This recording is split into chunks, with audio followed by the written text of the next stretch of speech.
नमस्ते दोस्तों, मैं हूं संतोष और स्वागत है आपका मेरे इस YouTube चैनल पर जिसका नाम है मेरी नज़र से देखो तो यारो।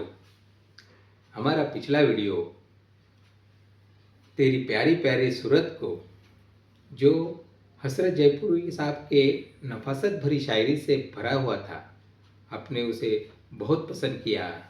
उससे हमारी हिम्मत और भी बढ़ी है, इसलिए आपको दिल से धन्यवाद।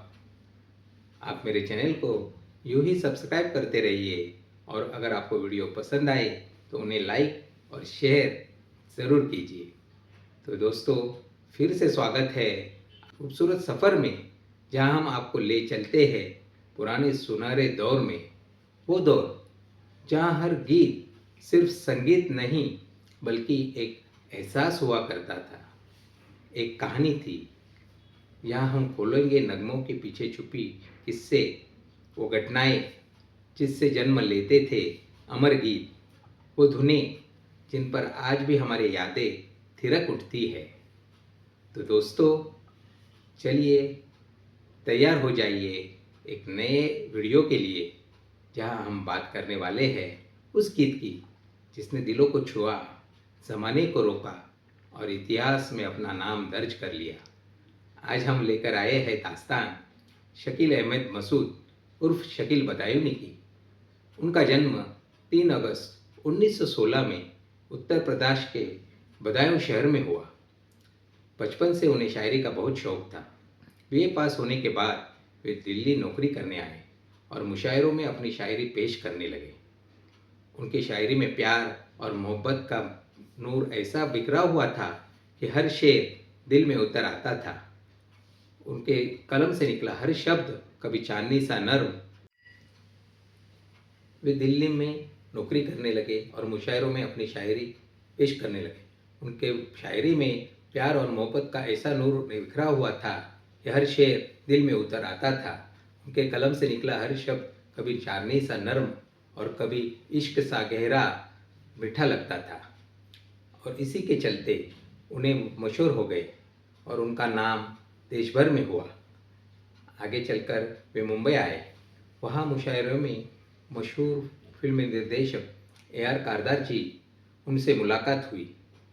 शकील जी के उस शायरी से वे बहुत ही प्रभावित हुए और उन्होंने नौशाद जी से उनकी मुलाकात कराई। नौशाद जी ने उन्हें कुछ सुनाने के लिए कहा तो उन्होंने लिखा, हम दर्द का अफसाना दुनिया को सुना देंगे, हर दिल में मोहब्बत की एक आग लगा देंगे। दोनों बहुत ही प्रभावित हुए और उन्होंने अपनी अगली फिल्म 1947 की दर्द, उसमें गाने लिखने के लिए कहा।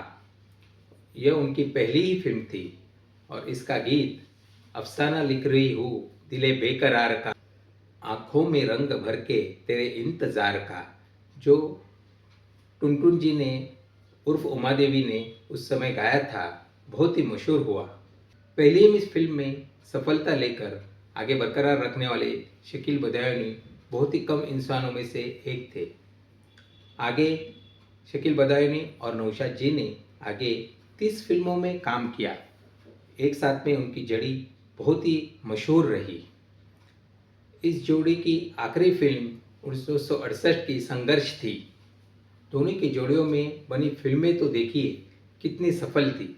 उनमें शामिल थी दीदार, मदर इंडिया, मुगले आजम, दुलारी, शबाब, गंगा जमुना, मेरे महबूब, बैजू बावरा, आन, लीडर जैसी सफल फिल्में थी। इन फिल्मों में बेहतरीन गाने देने के बावजूद भी इन जोड़ी को कभी भी फिल्म फेयर अवार्ड से नवाजा नहीं गया। इसके बाद उनकी जोड़ी जम गई संगीतकार रवि जैसे। उन दिनों गुरुदत्त जी अपने कागज के फूल के असफलता से बहुत ही नाराज थे। उनकी अगली फिल्म जो एक मुस्लिम सामाजिक विषय पर आधारित थी, उसमें उन्होंने SD बर्मन की बजाय फिल्म संगीत निर्देशक रवि शर्मा जी को साइन किया और गाने लिखने के लिए वह गीतकार ढूंढ ही रहे थे। तो उन्हें किसी ने शकील बदायूनी जी की सिफारिश की। लेकिन उन दिनों शकील बदायूनी सिर्फ नौशाद जी के लिए लिखते थे। गुरुदत्त जी ने उन्हें मनाया और उन्हें ऑफिस में बुलाया, जहां रवि जी पहले से मौजूद थे। फिल्म का विषय बताते हुए उन्होंने कहा, 14वीं का चांद इस फिल्म के टाइटल के ऊपर गाना लिखना है। रवि जी ने उन्हें धुन हारमोनियम पर सुनाई तो उन्होंने तुरंत लिख दिया, 14वीं का चांद हो या आफताब हो। यह सुनकर रवि और गुरुदत्त जी दोनों ही बेहद खुश हो गए, लेकिन इसके आगे की पंक्तियां उन्हें सूझ नहीं रही थी। वो बहुत देर तक सोचते रहे। बाद में गुरुदत्त जी चले गए। रवि जी ने कहा, कहानी तो आज ही पूर्ण करना है। फिर रवि जी को याद आया कि शकील बदायूनी जी को लिखते वक्त पान की डिब्बी उनके पास होनी चाहिए, जो आज नहीं थी। तो उन्होंने किसी से कहकर उनके घर से पान की वो डिब्बी मंगाई। उन्हें बनारसी पान बहुत ही पसंद था। जैसे ही पान उन्होंने खाया, उन्होंने आगे लिखा, जो भी हो तुम खुदा की कसम लाजवाब हो। रवि जी सुनकर बेहद खुश हो गए और रात 3 बजे तक गाना पूरा लिखा हो गया। सुबह रवि जी ने धुन के साथ गुरुदत्त जी को जब गाना सुनाया तो वो भी बहुत खुश हुए। राग पहाड़ी पर बसा हुआ यह गाना मोहम्मद रफ़ी साहब ने इतने बेहतरीन अंदाज में गाया है कि सुनने वालों को लगता है कोई चांदनी में नहाया हुआ कोई सपना सामने उतर आया हो। उनकी आवाज़ की महक, वो मिठास, सुरों की नाजुक उतार चढ़ाव और प्रेम से भरी अभिव्यक्ति प्रेम इस गीत को ऊंचाई पर ले जाती है। संगीतकार रवि साहब ने वायलिन और सेलो का नाजुक धुनें पृष्ठभूमि में चांदनी में बिखरी हुई लगती है।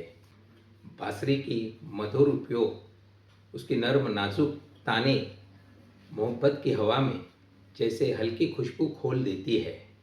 साथ ही तबला और पखवाज का हल्का और सूक्ष्म संतुलित उपयोग, ताकि गीत की कोमलता बनी रहे, रफ़ी साहब की आवाज़ केंद्र में चमकती रहे।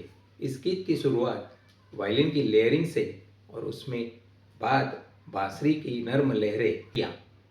यही वो संगीत है जो चांद को, सौंदर्य को, उसके शबनमी रोशनी को और उसकी मासूमियत को महसूस करा देती है। रवि साहब का कमाल है कि उन्होंने संगीत को भारी होने नहीं दिया।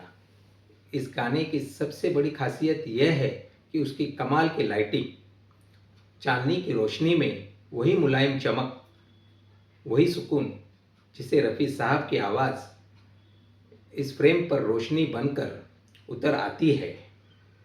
गुरुदत्त से निगाह से छलकती उन मोहब्बत और उनके सामने खड़ी शायरी नायिका वहीदा रहमान, पूरा दृश्य दिल थाम लेने वाला है।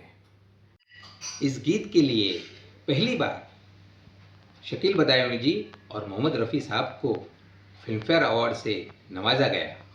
फिल्म निर्देशक मोहम्मद सादिक, जिन्होंने हर शॉट में लखनऊ की तहजीब, उसकी शालीनता और उसकी शायरी को उतार दिया है। लोकेशन का सौंदर्य कलाकारों के आंखों में उतरते हुए हर फ्रेम जिंदा तस्वीर बन जाती है। यही वजह है 14वीं का चांद सिर्फ एक गीत नहीं, बल्कि गीत, दृश्य, भावनाएं और मोहब्बत चारों का बेमिसाल संगम बनता है। दोस्तों, यह थी आज की खूबसूरत नगमे की कहानी। एक ऐसा ही गीत जिसने दिलों को रोशन किया और मधुरता से पूरा दौर यादगार बना दिया। और आपको अगर यह सफ़र पसंद आया है तो यूं ही जुड़े रहे हमारे साथ। अगले वीडियो में हम फिर मिलेंगे एक सदाबहार गीत की अनकही कहानी लेकर। तब तक सुनते रहिए यह गीत, और इस गीत की लिंक डिस्क्रिप्शन बॉक्स में दी गई है, उसे आप ज़रूर सुनिए और इंतज़ार कीजिए हमारे अगले गीत का। तब तक के लिए धन्यवाद।